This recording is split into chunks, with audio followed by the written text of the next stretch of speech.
Hello and welcome to another video. And today we got some chocolate again. My wife is going to love these. This is something very expensive as far as I know, so thank you for that. And let's have a look at the board. This is supposed to be an AM5 board. B650-E Wi-Fi Tough Gaming. This board came to me because it seemed to show no signs of life. So they said no reaction to the power button, nothing basically happening. So what I expect is that some of the major rail isn't running for the passive startup procedure. So either it has a short on 5 VSB, maybe on 3 VSB, or something on that isn't running. Maybe the SIO has a problem, so that 3V SIO isn't running. And maybe PCH voltage isn't running. All of that can be a factor. And if you've seen any of my one of my last videos, we're going to be checking for shorts first. So let's make sure to have a good contact to ground somewhere. Like screw holes are most of the time very nice for that. Let's check if these are also ground.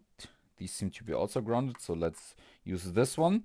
And we're going to check the 24 pin. Let's zoom down. What I always do. So I know the bottom left pin is 3.3 volts. It has high resistance. The fourth pin on the top left, so that one, is 5 VSB. That seems to have high resistance as well. Then you have these two pins. I think this one, the left one, is 12 volts,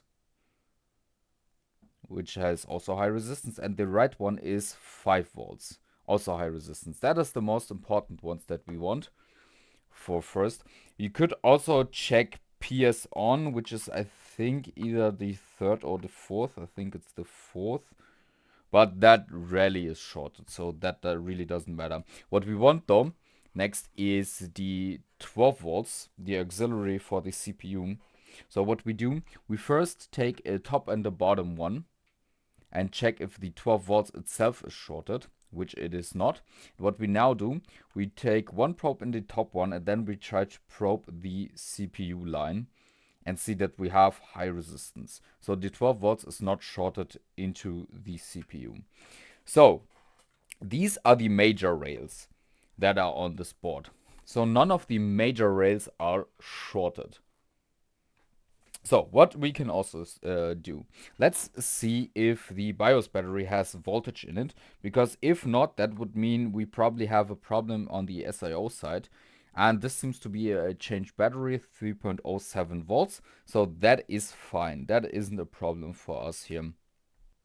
If you want to be extra sure, you could now start to probe some of the inductors already that you can see in order to check if you have some major short somewhere. This voltage range, let's go into resistance range. Nothing on this inductor. So inductors, to show you, these squares here are inductors. These indicate buck converters or filters for important power supplies, and these can be very well used for checking the rails. And this, for example, is a MOSFET or regulator, also high resistance. Another MOSFET right here also seems to have high resistance. Then, for example, this is a regulator for the RAM or the inductor for RAM, and all of those seem to be fine.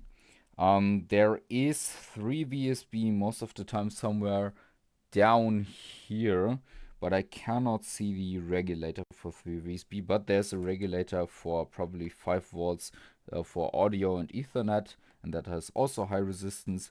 And what you can also do is check capacitors around the SIO to find out if that has low resistance. So just take a ground and then look for bigger capacitors, because they are going to be on the supply lines for the SIO. Yeah, and it doesn't seem to be shorted. Most of the time the SIO has a linear regulator, which is a 5-pin device which takes like 5 VSB and creates 3 VSIO from it, but I cannot seem to find one currently. So yeah, because I cannot see it, I will not be able to probe resistance, but that is okay. This is basically the checks that I would do beforehand. And the socket should be fine. Let's quickly have a look at that. And the socket looks immaculate. Because I do not take boards that have broken sockets. Sorry, I cannot replace them. And I currently don't have plans to get the equipment for it. In the near future, maybe, but not as of yet. So, because we didn't get any indication of anything being wrong now, I would go over into now seeing for the passive power consumption. So the passive power consumption basically means the 5 VSB is being put in, and from that we will see what starts up on the board. On AM5, I'm not sure if we need a CPU for most of the things to start up. We probably do, but let's first see what the 5 VSB does without a CPU in it. So let's turn on our power supply and see now. 12 volts at 85 milliamps. That looks just fine. That looks like I would expect it for a passive startup. Let's see if we have voltage on the power button already, or if we need a CPU for that. So we probe the PS on pin, and that has 3.4 volts. So that is definitely present. Okay, let's turn off the power supply so we don't have power on the board, and let me get my AM5 test CPU and plug it into here. So what I'm using for testing is a 7600, because the 7600 is the lowest tier CPU that is supported by every board, because it was one of the first ones, and has an integrated GPU, which is very important. So I haven't installed many of these. Let me see. Needs to go in like this, I think. That looks good. Small wiggle test that it sits properly. Let's now push it down. So CPU is installed properly. Sadly, the big problem with AM5 is that these processors are so expensive still. Like, there's not a good second-hand market of them yet. And this processor I had to buy, this new, cost me 180 euros just for testing. And I've used this thing. I think this is the third time I'm testing it. So, yeah, it hurts, but what can you do? And also, DDR5 memory. Luckily, DDR5 memory is very cheap. Like, that is not a problem to get DIMMs for that. Okay, let's now see for the passive power consumption how much has changed with putting a CPU in that. Basically nothing has changed. So we went from, it's basically the same. Okay, so let's get a speaker onto here also, and a power button, because there's nothing else we need to check for now. We will now push the power button and see if it just has a reaction. No, it does not. Okay, so that is what they said, that there's no reaction to the power button, which is interesting. So for that, let's now see. We're going to check. We have voltage on that pin, and that voltage goes also low. Okay, so that is there. Next, I would expect to go around the SIO and around the CPU to see for knocked off components. So let's go under the microscope probably. And what we can also check when a board doesn't start up is oscillators and quartzes. And for that, we have a tool from FNIRSI, a portable handheld oscilloscope, and I want to try that out this time.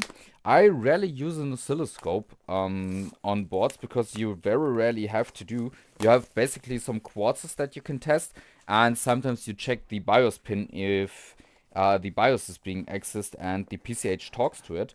And I have a big 4-channel oscilloscope that is very expensive, and I was very interested in this very small handheld oscilloscope, because that is most of the time enough to for what you need to repair mainboards. So let's see now. There's not much in the packaging, but we have the probe, we have the actual device, we have a user manual, we have a USB-A to USB-C cable, we have something to attach it to. Yeah, that's about it. Very good. So let's hope that this is charged up. If not, I will have to charge this up first.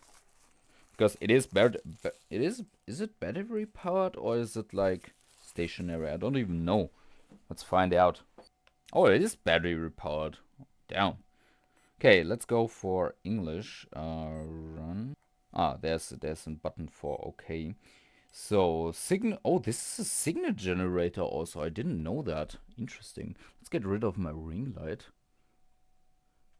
because I will have to also get accustomed to this. Okay, so we want the oscilloscope part. Okay, let me, we have full battery, that is good. Let me quickly set up for the probe. So very interesting design. Let's see now. I will need a good ground point, which we can use here.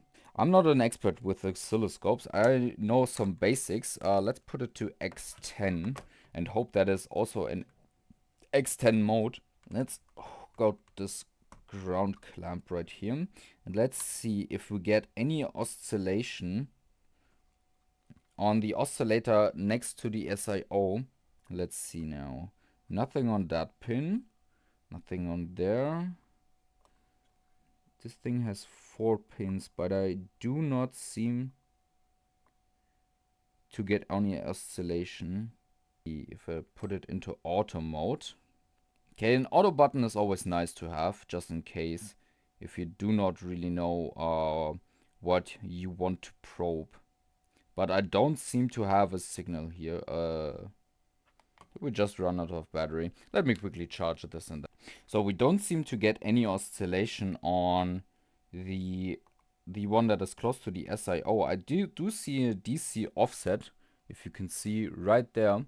There's a DC offset on the bottom right.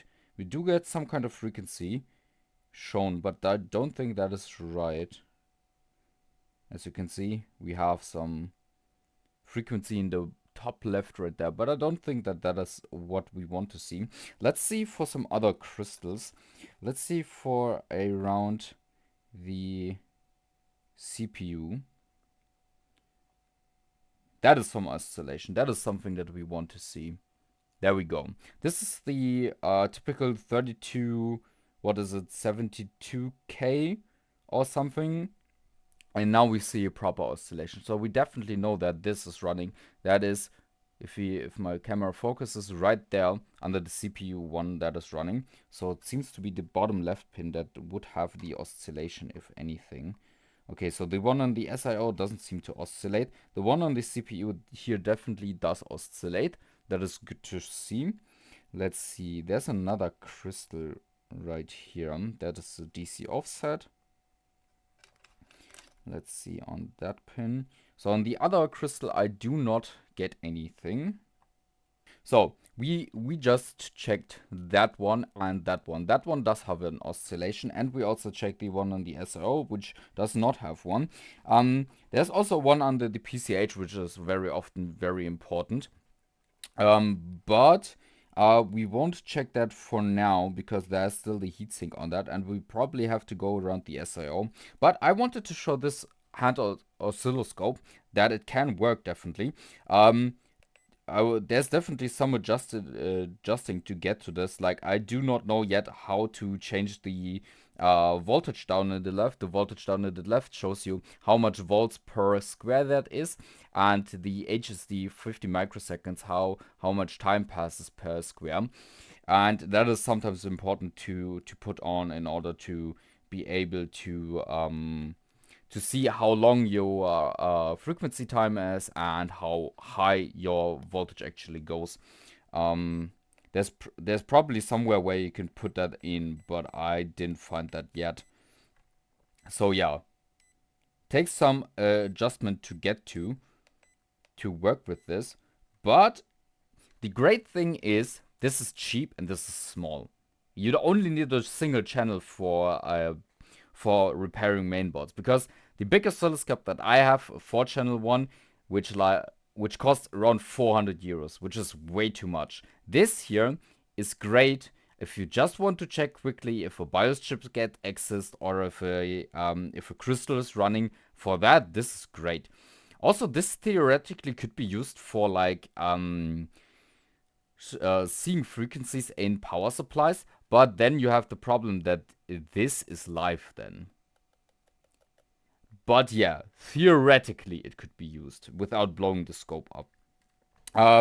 We might be using this more in this video, but for now that is all I wanted to see. So this definitely works great, and it is a very small package, like very small package. If you see the CPU here, like taking this out to a car if you need it, really looks good. So let's turn it off for now and let's continue with visual inspection around the board, because we want to see if the SIO is fine and if the SIO has what it needs. So thank you very much, FNIRSI, for the support and that great tool, because that is easier to visualize than my very big oscilloscope that I can't even put in frame. So we will see that thing probably more in the future, but let's now go under the microscope and check the SIO area. So let's do our visual inspection here. So on this crystal I wasn't getting any oscillation so far. I'm not too sure if the SIO oscillation is supposed to be happening at standby or just when the board starts up. I would expect it to happen in standby, but who knows. But visual inspection doesn't show anything here. It looks very fine, very clean, this board. Okay, so around the SIO area I cannot find anything. Let's go just in a random area here near the PCIe slot, near the M.2 cover, and let's go into the direction of the CPU socket to see if anything here is missing or damaged. This is probably where the SIO is, and I can see some copper there. So it means someone was probably here. But that shouldn't be too big of a problem. We might want to remove that cover to see if there's any physical damage. So on this one we saw the oscillation. So that one is definitely running. On this one we didn't see anything. Let's see on the further passive components that are around the CPU here. Cannot seem to find anything. So board mostly looks very clean, but there is some indication of use for this board. Let's check in the top right. There's a lot of transistors that are very often for signaling. Let's see if anything is knocked off here. But that looks fine. When there's circuitry around 24 pin that is responsible for turning on peers on.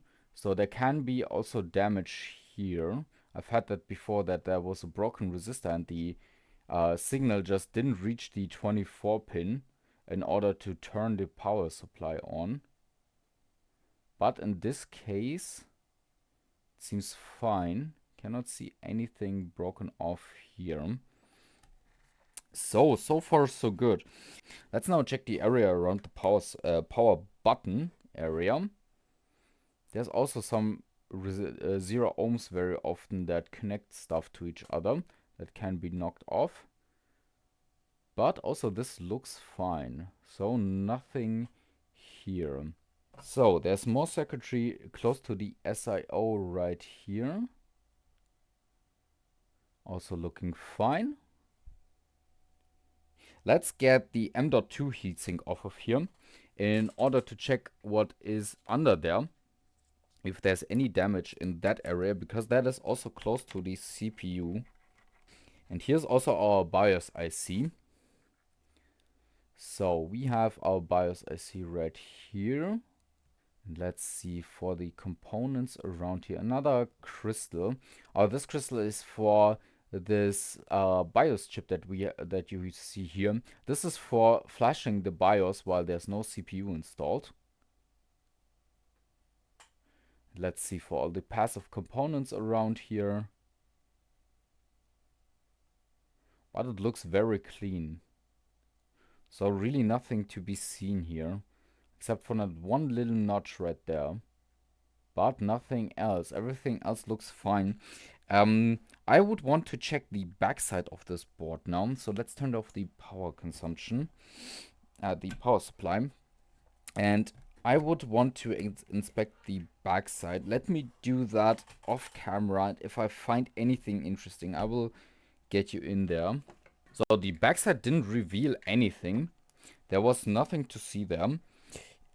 So there's very little components on the backside. So what I want to do now is I would want to measure some of the voltage rails that start up with passive power consumption. So like I want to see the 3 volts from the SIO. I want to see the 3 VSB also.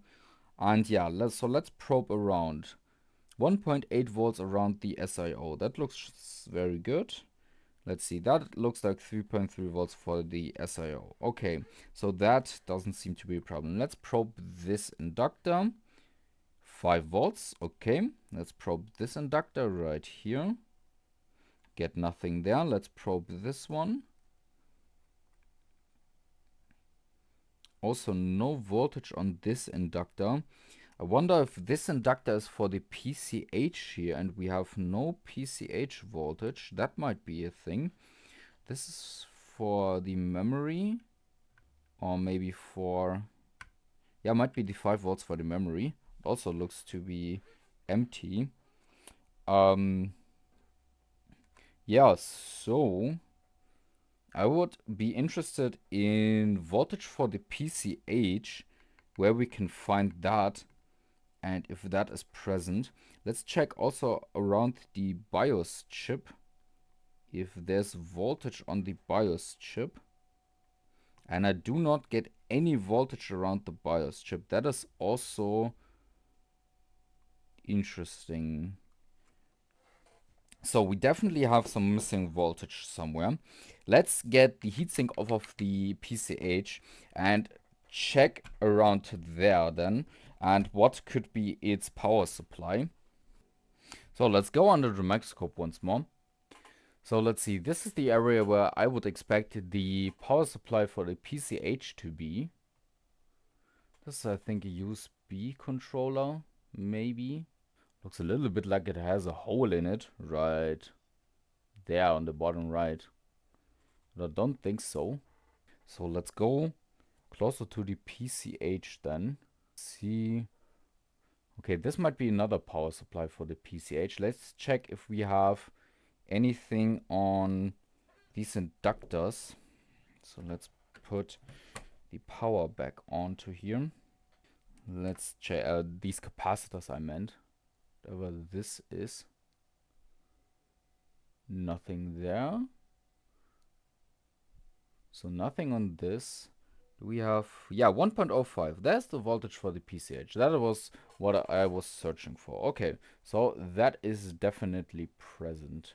Bunch of 0 ohms. This is just an RGB chip.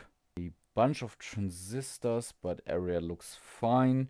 Let's see what that regulator has on it. Probably 3.3 volts or 5 volts. Let's see. 5 volts. Yup, that is present. See further. But yeah, all of this looks good. There's the oscillator for the PCH, and I would want to check that because I think it should be running, because it has its 1.05 volts. So I would expect there to be an oscillation on there. Let me hook up a ground probe and let's see. But I cannot get a signal anywhere. So this is, for example, a pad of it, but there's no connection on this resistor. There's a pad of it, and then right here. But there's no oscillation going on at all. I do have my ground hooked up. Let's check with yeah, the other oscillation still shows that we had on the CPU, but I cannot get an oscillation there, which is a bad sign. I think it should be running already. Let me see if it might happen when I press the power button, if then there's any activity, but I do not see anything. So yeah, seems like there's no oscillation whatsoever currently on this, which is not great to see. But it might also only happen during startup. So, yeah, we have most of the major rails now. So let's go further with clearing the CMOS. So we going to be turning off the power. Let's plug out this battery right here. So getting the battery out. Let's put that to the side and let's hit the clear CMOS header. That there's here just 2 pins that need to be shorted. Let's go switch to the overhead view. So I'm clearing the CMOS right there. So now let's turn it on again and see if it reacts. Nope, that has made no change. Okay. So I'm still very interested in why we do not have any voltage on the BIOS chip. So I couldn't get any voltage anywhere there. Let me check that again, because that would mean one of those standby rails isn't running. Checking every pin. Let's make a check that my ground is right. Yeah, the ground is okay. So we will have to find out what we probably need 1.8 volts on the BIOS chip, but the question is which of these regulators is the actual 1.8 volt regulator. It might be this one right there that isn't running. So let's have a closer look once more here and see if we can find anything there. So let's see. I would expect this to be its regulator. Might be, no, this is, if it's for this inductor, this is its regulator. But nothing around here seems to be damaged. So we do have, let me see, we do have voltage on this one. This is 5 volts, but we do not have voltage on this one. This definitely is the output of it. This might be what we're searching for, but it might not be. So we will probably have to get a board view to see what voltage is supposed to be on this chip, which is probably 1.8 volts. So let me get a board view of this and then we will continue. So I wasn't able to find the actual schematic for that board. I have a B650 plus Wi-Fi. And so let's go from here. We have the BIOS chip. We have SPI power, which should be on that pin. And let's now see where it goes. So we have on the right, we can see one is the header. Then we have the BIOS chip itself. We have one capacitor. That doesn't matter. We have 3 that are not connected, that are like probe points. Then we have one N-channel MOSFET here. And this N-channel MOSFET takes 5 VSB ATX, 1 VSB, 1.8 VSB, and then converts it into F1 SPI power. So it uses the 5 VSB at its gate to connect the 1.8 volt VSB. So this is where we want to see. And we will have to find out where the regulator for this 1.8 volt VSB is, where it's coming from. So let's see now, where is it coming from? There's the regulator. There's an LDO UP. This is the 1.8 volt regulator. A UP0132QDDA. Okay. Yeah, 1.8 volt enabled. This is the question if we have this also on our board and if this has 1.8 volts. So let's see if that is similar on our board and if we have this thing. So let's have a look now. There is a transistor right here. Let's see now if we can see 5 volts and 1.8 volts on this transistor. So let's see. This is its output. This would be 1.8 volts, but there's nothing. Let's see. This is, I think it's gate. Yeah, this is the 5 VSB that we have. And right here should be the 1.8 volts. And this 1.8 volts is missing. Let's see now again on the regulator. This is, I think, yeah, the layout is different. So we cannot be sure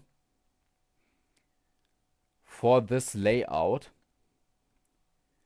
for if that is the actual 1.8 volt. But what we can do, what I want to do, in order to figure this out, let's turn off the power. This is important.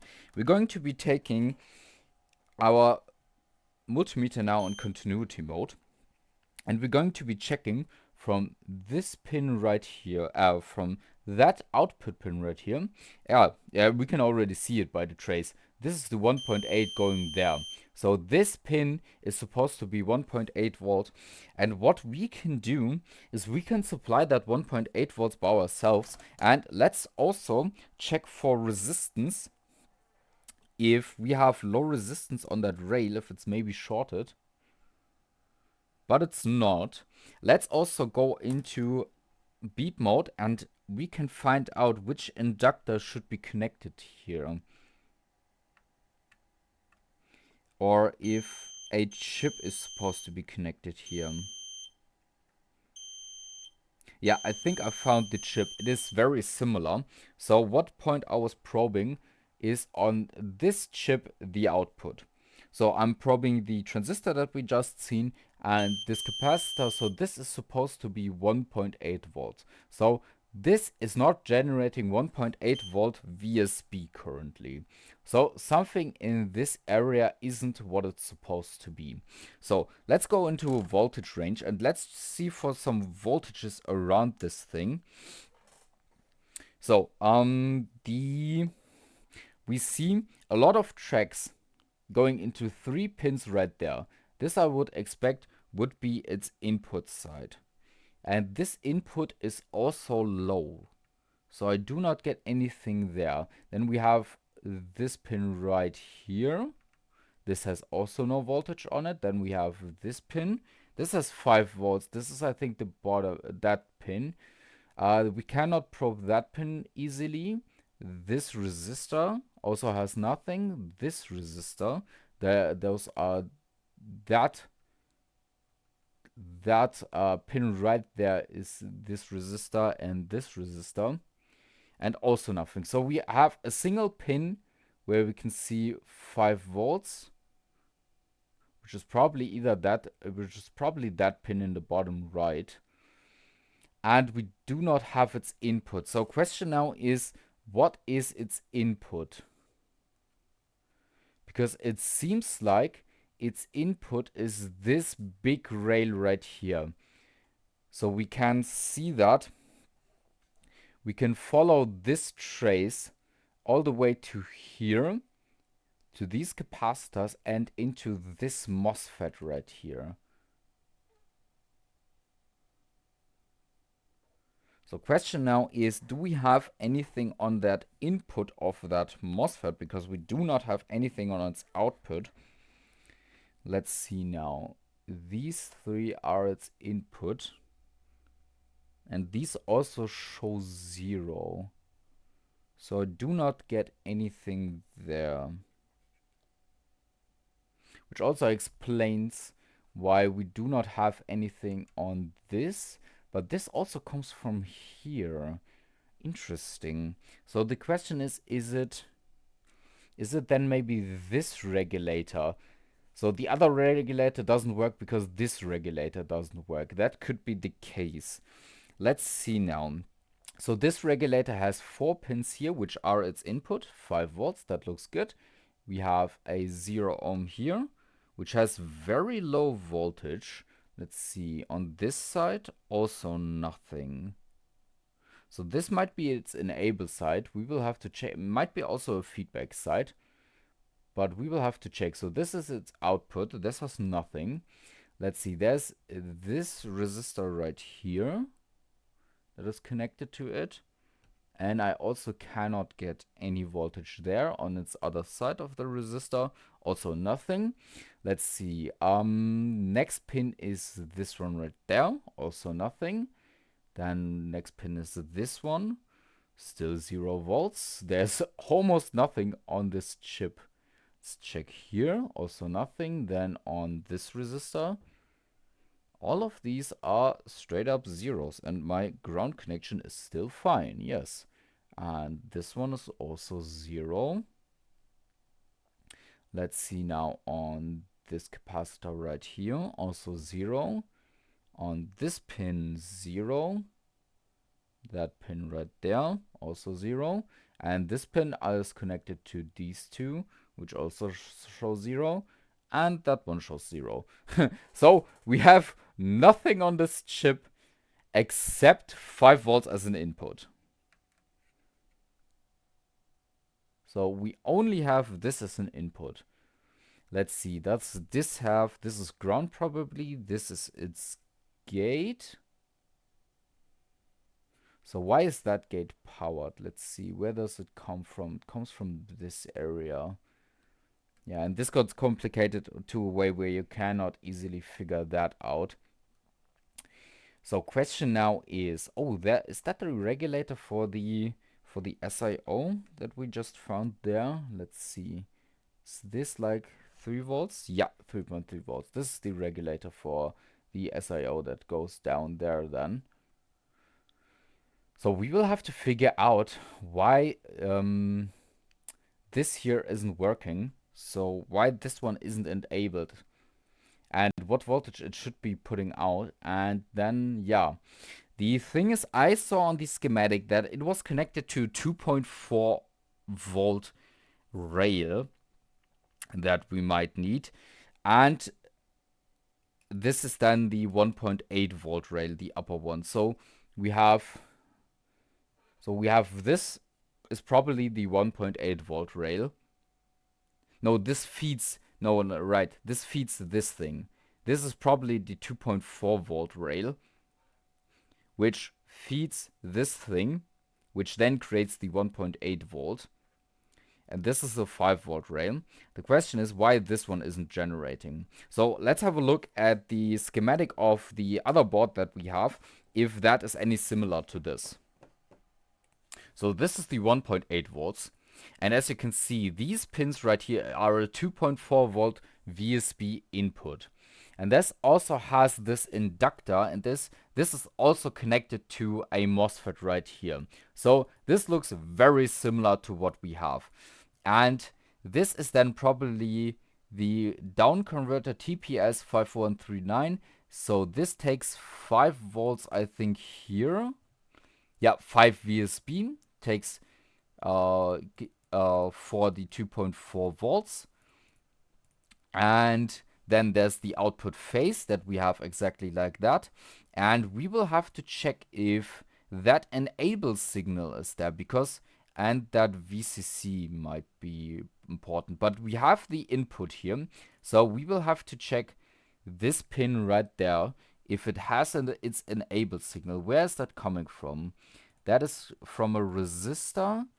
And then this resistor goes to this MOSFET probably. And this has HSKT OCC. Okay, for an enable signal. So this is some protection circuit where if that gate is high, it pulls the enable low. Okay, so we will have to see on the enable, which is this one. Let's see which is the pull-up resistor. This is just a capacitor. There's a 5 volts VSB pull-up resistor, 100K. There's a 200K that is just to ground, probably for a voltage divider. And then there's the 0 ohm that is actually going to it. So we will have to see if this side has 5 VSB, or if this side is shorted through maybe this MOSFET. So let's see for pin 12 then. So let's check. We want on this pin, the second one from the bottom, which is this resistor, to have voltage, and we do not have any voltage. Now our power supply is turned on. Let's try that again. So let's see. We do not have voltage there. This side also has no voltage. This is supposed to be a 0 ohm. Then this is supposed to have, or is this supposed to have? This has the 5 VSB. So this is probably connected to ground. And this is the 5 VSB. And this side is then low, which probably means that we have voltage on this. Yeah, we have voltage here. And the question is, why is this voltage present? So we will have to trace where that voltage goes. And if I can see it correctly, that just goes into that via right there. So we will have to check the board view. We might be able to just desolder that transistor and have it work then. But it is a protection feature. And the question is, why is that pin high? That pin is not supposed to be high. So let's go into the board view again. So we now know we have no voltage on this, but we do have voltage on this 100k ohm resistor, which then connects 5 VSB on this side to the enabled side. But we have this MOSFET also being enabled, which means it pulls our enabled signal down to ground. And we have 2.7 volts on this here. And let's see, where does that come from? This comes from a lot of points. So it comes from the CPU. This is just a capacitor. There's a 2 mega ohm resistor that is going to the battery. Okay. But the battery is out, so that cannot be it. We have the actual transistor itself, and we have another transistor where it's also the gate. So that doesn't... So the only other place where it's coming from is the SIO then. Because, okay, there's a 0 ohm, 1.8 volt SPI enable R2. This is another point where it could be coming from. And it is the output. What is its gate? AI 1314 SPI enable. Where's that one coming from? An 8.2K resistor, 3 VSB, connected to that output of this MOSFET. And this is supposed to be enabled by... This is just a Schottky. And another resistor. Okay. Okay. And what are these two that are coming in here? O3 SVI. O3 flashback. So, okay. So, just to see where this is coming from, it would be interesting if we desolder this resistor right here. If then we do not have any voltage on this side anymore, because that would confirm that the voltage that is disabling our MOSFET is coming from this side of the resistor. So let us isolate this resistor right here in order to find out if our signal is coming from here that we don't want, or if the SIO is creating the signal. Because there's no other way that this signal comes into here. Because if we trace it again, we have nothing connected here. We have this 0 ohm resistor. We have the CPU, which also could be the case that it is disabling, putting that signal on. We have this capacitor, which doesn't matter. We have the 2 mega ohm resistor where the battery is on the other side, but we do not have the battery in. But it might get voltage from the SIO supply. So it also could be this one. It could also come from here. So this is the third option. We have the SIO, and this is just the gate. There's no voltage coming from there. So let's first desolder this resistor from one side and see, and I try to isolate our problem and see if this is even also fitted on our board like that. So sadly, our topology on this board is different. There's no such resistor easily to be found. There's two transistors right here, and there is one resistor to the left, which might be what we need. Let's turn off the power, go into continuity mode, and let's check if that is connected to our MOSFET. So let's see. Let's go into here and let's find that MOSFET. If any of these sides, it doesn't seem to be, because there should be a direct connection there. Okay, there's the, but this topology is different because there's no isolation between that resistor and that MOSFET. So we cannot trace it like that. So it is different from what we have. The problem is this signal is probably then disconnecting two different things that we need. Let me see once more. So this signal is connected to two transistors that might be then making a problem, and it's also into the SIO. So even if we, what is pulling it down here? 1.4 volt SB comparison. 1.4 volts, where's that connected to? To PWM controller and to, oh, for the feedback. Interesting. So it might disable something here. This is difficult. Because what I would want to do now is to isolate this signal to see if I just remove, for example, this MOSFET right here, if that is enough to enable our voltage line for 1.8 volts. But the problem is that this doesn't disappear. So that there's other things that it can disable and, for example, also be on the SIO, which it shouldn't be. What we can also try is to pull that rail down via a resistor. So we take like a 10k ohm resistor and pull that line down to ground. Let's try that and see how the board behaves.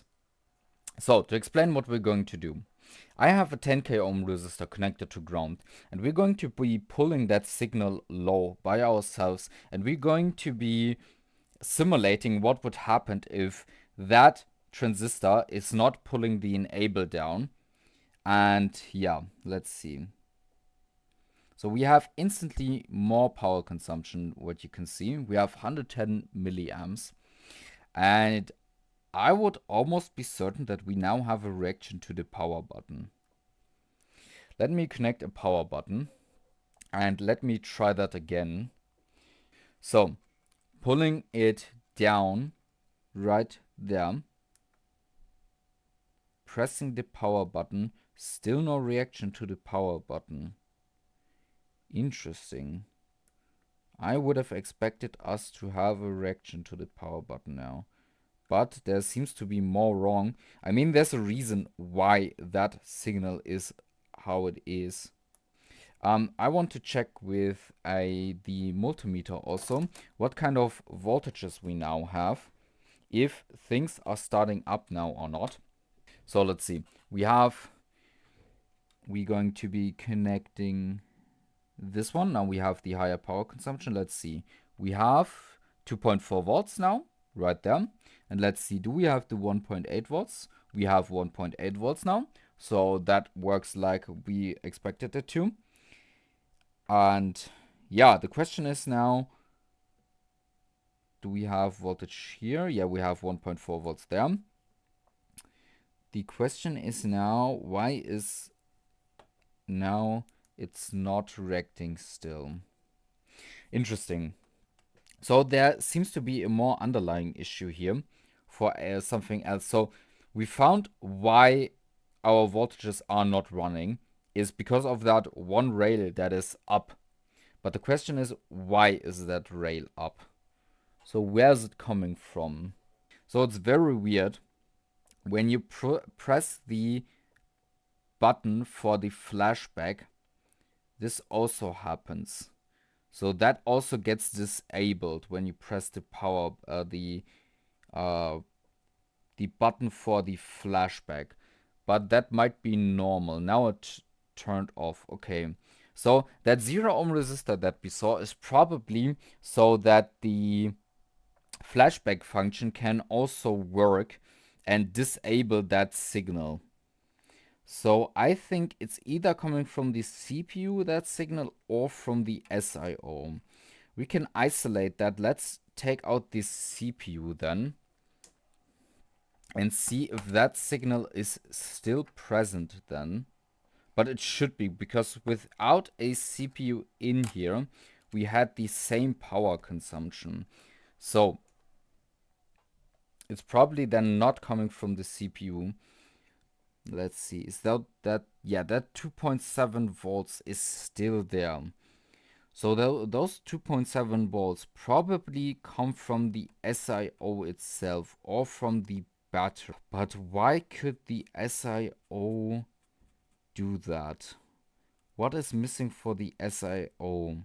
Because it cannot access the BIOS yet, because the 1.8 volts isn't there for the BIOS.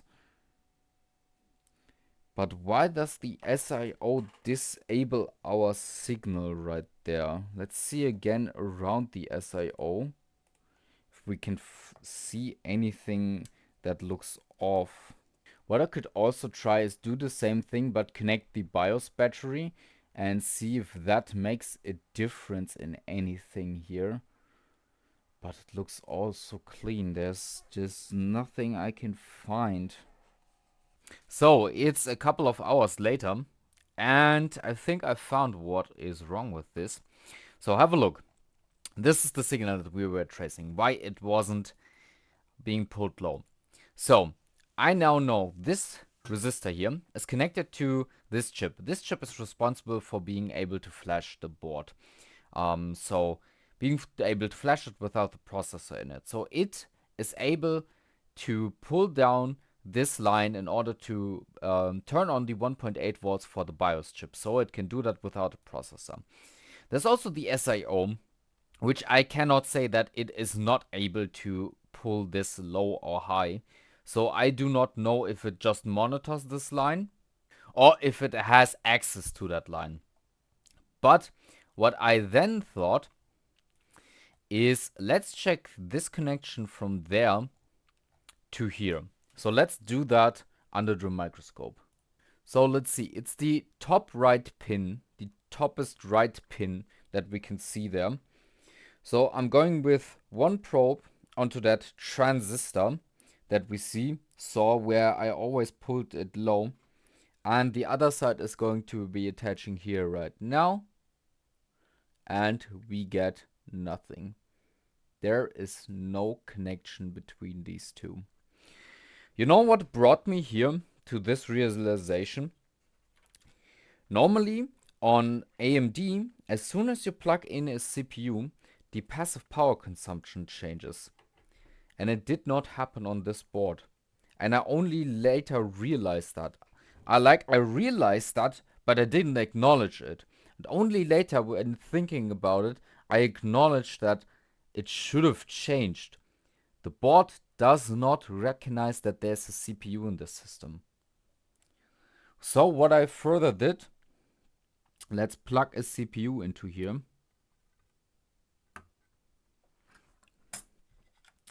And let's now go into the overhead view. Currently, there's the PCIe tester right there, and have a look. Like, I do not know what exactly it is supposed to look like, but I think all of the left ones should be lit up. Maybe even all of them should be lit up. But there's a lot missing right there. And also, I have a DDR5 data line tester. And this one is even spottier. So there are so many rows of LEDs not being lit up right here. And that brings me to the conclusion that this board, which looks really, really new, even has the peel still on here, has a replacement socket. Someone replaced the socket on here and without testing it afterwards, because the socket is dead.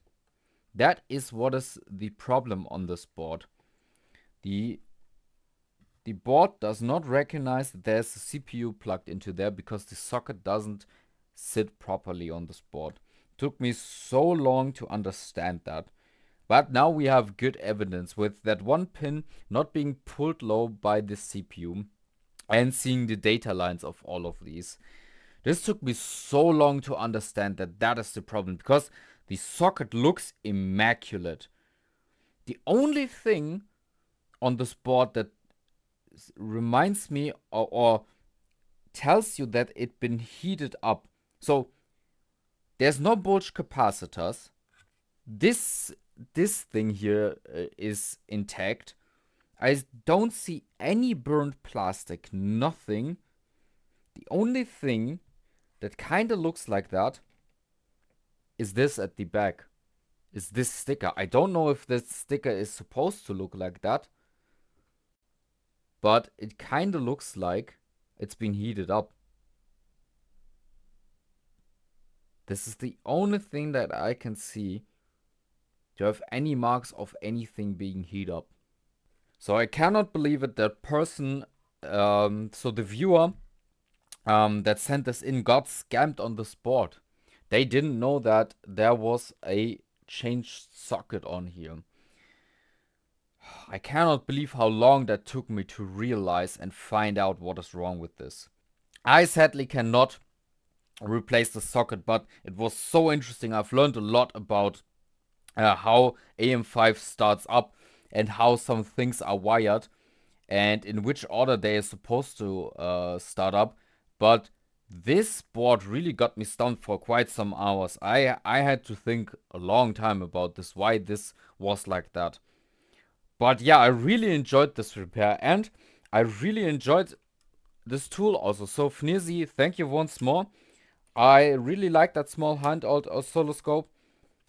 Can only recommend it. I haven't tested any other ones, but yeah, I haven't even tested the signal generator. I will have to do that at some point. The signal generator definitely can come in handy as well. But yeah, I'm very thankful for this, for the sponsoring, and thankful for the viewer who sent in this board for me to diagnose. Sadly, I can't help him because I cannot replace these sockets, especially on AM5. It's way harder to do that properly. You need more heat than on the LGA ones. But yeah, I hope you learned something. I hope you enjoyed this repair. And thank you that you went along with the ride with me. This was Mainboard Medic. All of my tools are linked in the video description as always. And I will have a link to that handheld oscilloscope. Thank you very much and goodbye.